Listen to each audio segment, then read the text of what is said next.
So recently, Nintendo unleashed their newest mobile game, Mario Kart Tour. On paper, this sounds like a great idea. The Mario Kart franchise is one of Nintendo's highest selling. It's a perfect party game, rewarding skilled players but also helping out less skilled players, so no matter how much time you've put into perfecting your gameplay, everyone can have a good time. And hey, everybody has phones, right? What could go wrong? Well, it turns out a lot of things.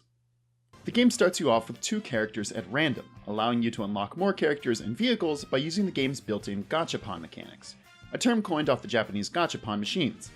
Similar to the capsule machines you would see while walking into a grocery store as a kid, you put in a small sum of money and twist a knob. The cranking sound is the gacha, and the toy dropping is the pon. Boom. Gachapon. The Japanese love a good onomatopoeia. Unless you've been under a rock for the last decade of mobile games, gachapon mechanics have invaded just about every game on the market, allowing players to either slowly earn currency in-game by playing, or quickly by paying real-world money. And personally, I don't have a problem with them, as long as there's transparency about the player's chances. These games are free, and the developers have to make money somehow, I get that. However, most mobile games that I've enjoyed haven't felt extremely predatory, either giving a steady stream of the in-game currency just for playing, or at least they're enjoyable. Usually both in order for me to stick around for long. For example, I played Dragalia Lost for nearly a year when it came out, and I only gave the devs money once, mostly because I felt that they had earned it. In Mario Kart Mobile, however, the game comes off as extremely greedy. In order to do a random pull on the in-game gachapon machine, you have to acquire 5 rubies. The lowest level of rubies you can purchase is 3, at the price of $1.99. It should be noted that with 3 rubies, you can buy literally nothing. The next level above this is 10 rubies for the value of $5.99. This allows the player to unlock 2 random pulls on the gachapon machine. This feels insulting to the player to even show the first option, which either nets them nothing or forces them to buy it twice, effectively paying $4 for 1 random chance. But hey, why do that when you could pay $6 and get 2 random chances? I understand that this is the intended effect, but man, it comes off as really stingy. And what character you're using matters even more in this game than any other game before it in the series. Depending on what track you're racing on, if you're using a character or even a car that synergizes with that track, you'll get bonus placement points, which I'll talk about later, and bonus items per box.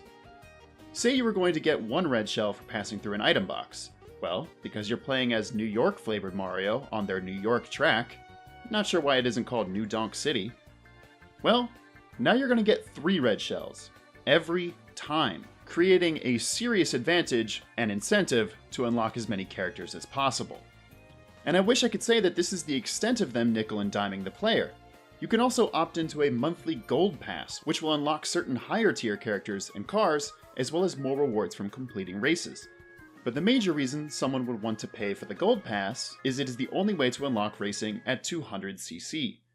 In the Mario Kart franchise, the player normally competes in cups, a series of 4 races in which the goal is to achieve the most points overall and come in first. After completing the cups, the player unlocks a higher level of CC, or cubic centimeters, which affects the speed of the karts and ultimately the difficulty, starting at 50cc and eventually reaching up to 150cc. The newest game in the franchise, Mario Kart 8, introduced the hardest mode of 200cc. In order to unlock this in Mario Kart Mobile, you have to invest $4.99. And not just a one-time payment of $4.99, you have to pay this every month in order to keep playing at this level. Ultimately, you don't have to pay for this increased difficulty. I mean, wouldn't it only be for the most hardcore players? Yes, but the way you unlock courses in the game is by earning placement points, which are awarded to the player for doing well in races, and also just for owning and picking a character that synergizes with that track. And the higher the difficulty you race at, the more placement points you acquire, even if you don't come in first place. It's not too demanding in terms of the amount of points needed to unlock new courses, but there are an absurd amount of tracks to unlock. And I'd be more than willing to bet that some of the later ones will be difficult to score high points on without having certain characters and certain difficulty levels, even for the most skilled Mario Kart players. And all of this is coming at a time when less than 2 weeks ago, Apple released their Apple Arcade. a $4.99 a month subscription gaming service which allows the user to download and play up to 100 games, with no ads and no microtransactions built in. And some of these games have had full console releases. Currently, Sayonara Wild Hearts, a rhythm action game which was just released on Apple Arcade, has attracted a ton of attention, earning high review scores from many different outlets. And that's just one of the games featured on Apple Arcade. I swear I was not paid by Apple to market their system, but it seems to me if you want to pay $4.99 a month to play games on your phone, you could do way better than paying $4.99 just to unlock a harder difficulty mode in one game. I feel bad for dunking on them so hard, since I've been a huge fan of Nintendo all my life. I love my Switch to death, and I've enjoyed previous mobile games that they've put out.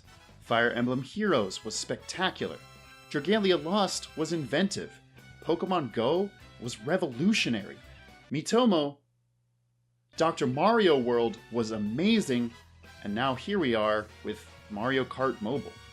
I'm not saying the game isn't enjoyable. The hour plus I've put into the game, I've enjoyed. But if I'm on the go and I wanted to play Mario Kart, I'd so much rather pull up my Switch and play Mario Kart 8 Deluxe. Or, if I was stuck to just using my phone, I'd rather pay $4.99 and have a lot more options.